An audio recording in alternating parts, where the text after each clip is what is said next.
Маленькая безымянная речка, протекающая в селе Мачара, на первый взгляд не представляет никакой опасности, но во время проливных дождей она превращается в бурный поток, который наносит большой ущерб жителям, затапливая приусадебные участки и первые этажи домовладений, оставляя за собой мусор и ил. Как отмечают жители, такое происходит в год несколько раз.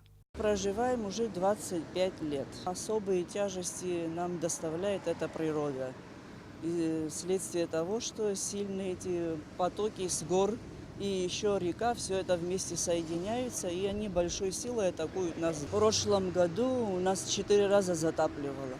Это было 4 июня и 15 июня. И эти числа, эти даты, наверное, никто не забудет, потому что мы по колено в воде стояли. Сейчас надеемся, что вот эта начатая работа здесь, которую сейчас они начали, видно, что это серьезно. Ну, всякое начало, конечно, трудно это проводить, но все-таки уже какой-то шаг есть вперед. Видно, что они с душой взялись. Думаю, будет хорошо. Вот уже 2 недели, как на этом проблемном участке специалисты госкомпании «Абхазберегозащита» ведут работы по укреплению берегов реки и расчистке ее русла.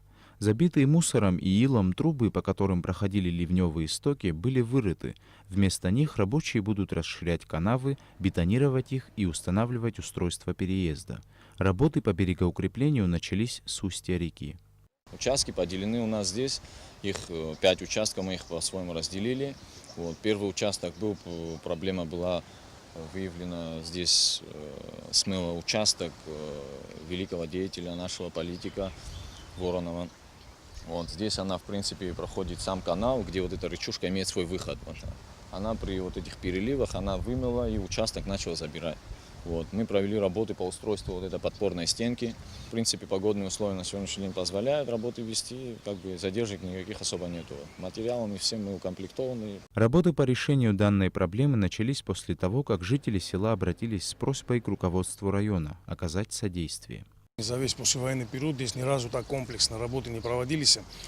Вот, практически каждое лето людей топит, вот эта маленькая речушка, она доставляет огромные проблемы. А я сам житель этого района, и меня, конечно, это не так сильно касается, как многих здесь, кому прям в дом вода затекает, потому что у людей оно за лето бывает 2 раза в дом вода заходит. Хотелось бы поблагодарить главу государства, который откликнулся на эту проблему, главу района, и особенно отметить депутата Народного собрания Саида Геннадьевича Харазия, который всячески способствовал решению этой проблемы.